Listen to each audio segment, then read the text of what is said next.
Oslo Architecture Triennale. They've done 7 iterations. You were involved, I think, just with the most recent one last year. And I was interested in your project because it's probably something that people, when they think of architecture triennales and biennales, they think of plans stuck on a wall, quite dry lectures by men in dark glasses and black polo neck shirts and things.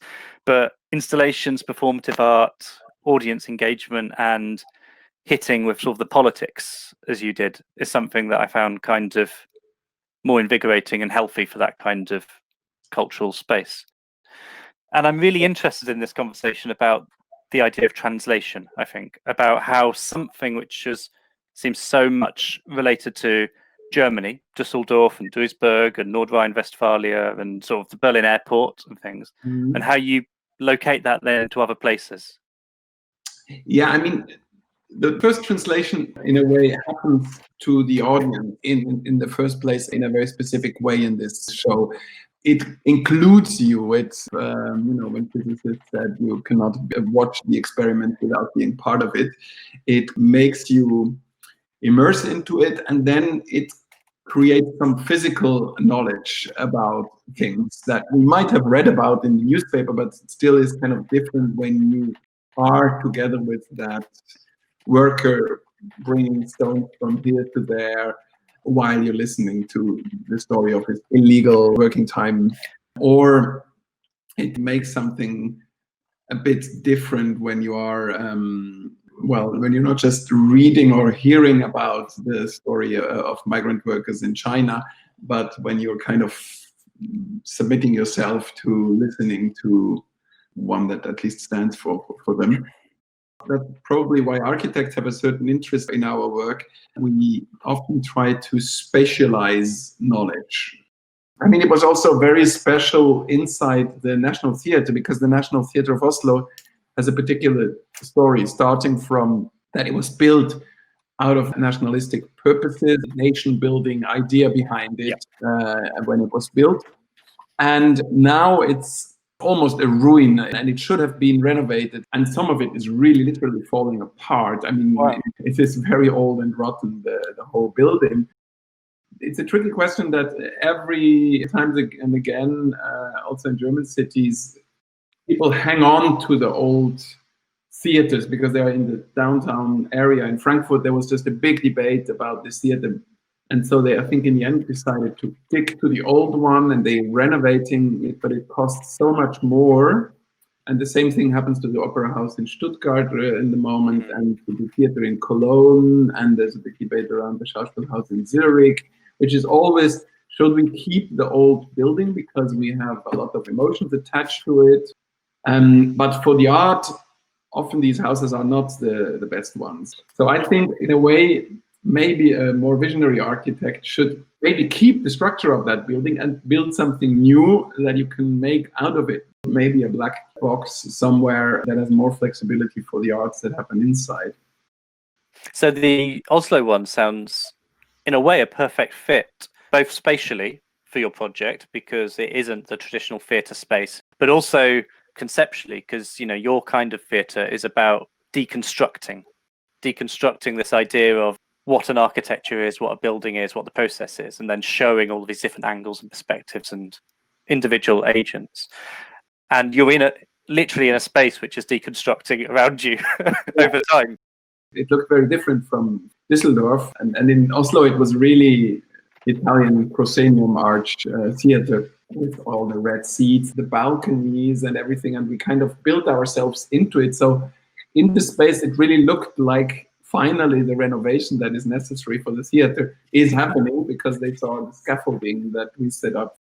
All of the characters in it, the smoke expert, the worker, they are the actual workers and smoke experts.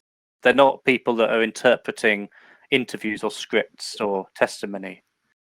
Exactly, yeah. The only little exceptional case is the case of the Chinese. She's not a migrant worker in that sense. She's a dancer embodying, but she talks about this and she's trying to understand why migrant workers are treated in such a way. But I'm interested as well in that translation of how do you talk to a non-performer or a non-theatre performer, a non-actor? And was there a lot of training involved? or did you let them just turn it into what they wanted? I mean, what was that sort of trust relationship and translation? Well, for me, it's much more gratifying to work with what we call experts of the everyday, or experts at least, because I create the text together with them, and their resistance to not wanting to say a certain thing because they might put their professional life at risk.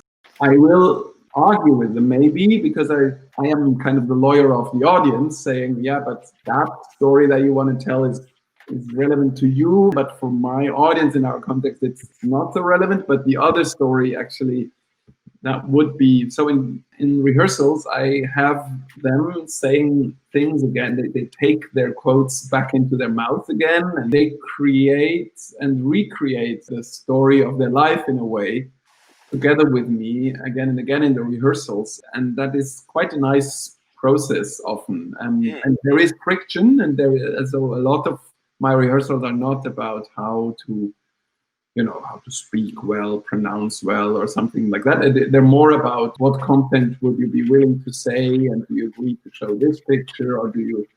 So it's more editorial work that we're kind of doing together, and the negotiation around it is an interesting process that happens obviously between people that come from very different fields. For them, it's a chance in a way to look back at their life with a particular angle, or at their kind of mission statement that they want to, that is their reason why to be in this. And for me, it's about creating something that I believe the narration of it makes sense as a whole. And all of this, it would be maybe easier if I just had actors and I could just give them the text. That's how verbatim theater kind of normally would work. But in a way, the documentary approach makes it much more logical that I'm working not with the person who pronounces it well, but the person who is it or stands for it. And so that creates a certain empathy that I find interesting. Yes, I've wondered as well if the issue of making theatre about something while it's still happening. So, for instance, your Germany one, you focus on the Berlin airport, pulling apart something which is still active and live. And I guess you find that whether it's a life or a biopic, or whether it's a building or a story, rather than being able to take the distance view and say, this is what happened. It is live art, and that's my big advantage against documentary filmmakers, because they have to open, once they send the film to the festival, and then they might add a little sign in the beginning saying this and that person has died, but they won't change the thing. But we have to, in theater anyway, reinvent whenever we perform. And obviously, we don't reinvent from the scratch, but within a certain structure that we then have built, it's quite easy to add some local knowledge and translate into the local context certain things, add on the situation that has changed since then. So the Berlin airport really is open. I'm sure we will change then a little bit of the wording of the show in the future places where we will show it. The German title of the production has this included. It's called Gesellschaftsmodell Großbaustelle, and it's kind of the model of a society. And obviously the model for architects in the first place, it's the 3D little thing, or the virtual thing that usually there's the photograph of the male architect towering over, sort of owning this model of utopia. Yeah. But this is the opposite. This is you're being invited into the model. And to change it as well. The model of society in a way as well. That's our reading of it, because I'm obviously not exactly from the field, but I find it very intriguing how so different layers of bodies or of people, of minds, are participating in a construction sites who have been informed in a very different way, either as very technically trained engineers, or as lawyers that see the contract side of it, or as journalists researching about it, or as urban planners trying to develop visions of smart cities or whatever futuristic models may improve our way of being together, down to the very simple laborer who builds it. Yeah, I think that's fascinating, because so often, something gets built, whether it's an extension or an airport or whatever. And people point to it and go, oh, I hate that. What was the architect doing?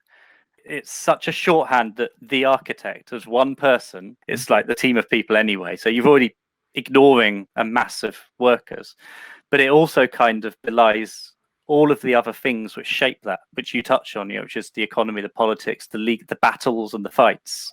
Have people come away from this and felt that they've been shown a light behind this sort of facade of something, like the idea that a site gets cleared, a building goes up and an architect did it? Kind of they come away understanding these relationships a bit more. Yeah, I mean, you spend 10 minutes with each position, and oftentimes it's probably that you start to have an opinion because you empathize with one person, but then 10 minutes later you see it from the other side. A very clear example of, the guy who worked for the Berlin airport and basically his head was kind of chopped off. Well, he lost everything really because nobody has ever paid him for the 1 year of work that not only him but like 8 people working for him had done. And story is definitely one of somebody that has lost all his faith in public hand buildings. So he says private hand would have been more efficient, would have been more reliable, wouldn't have changed opinions so quickly. That made building impossible for him. And you kind of, you come out of this and you kind of see his point and think, well, maybe the public hand shouldn't build at all. And then you change over and you're suddenly listening to a lawyer who has always defended the public hand and says, well, you look at all these cases in which the private hand is kind of making deals behind the scenes to increase the price as soon as they find the slightest mistake where they can say the thing were not according to the public tender, and then the price increases, and it's very hard to defend. I mean, in London, I was one of the people helping stop a thing called the Garden Bridge, which was the Thomas Heatherwick and Boris Johnson project, which would have been this bridge over the Thames with trees on it. Mm-hmm. And when it was announced in 2013, they said it would cost £60 million and not a penny of public money.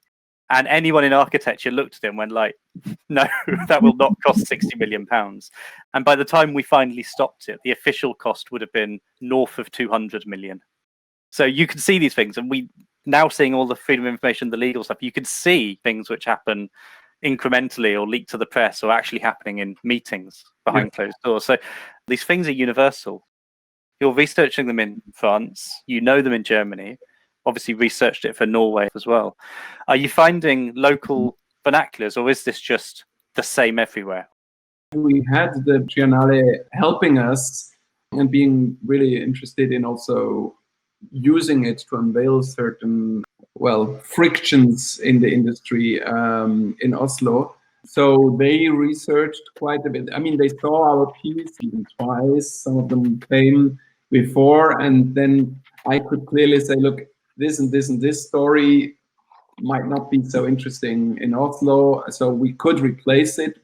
So we developed those site-specific stories together. And actually in Oslo, a local journalist told me then after seeing the show, well, how do you know about this? Because some of these things are kind of known, but if they are investigated, they're difficult to communicate for journalists. Yes. It's easy to say, the cost is overrun by 10 times. That are the kind of headlines you find in the newspapers. But why and how it came about, that's really often taking too much time from the readers. Procurement, networks, and behind the scenes. We had that here in London as well, and it was the hardest thing to communicate to people. And have you found in different places the audiences are more reserved or cautious, or? Well, it was very specific to have in Oslo a lot of architecture audience, obviously. Yeah.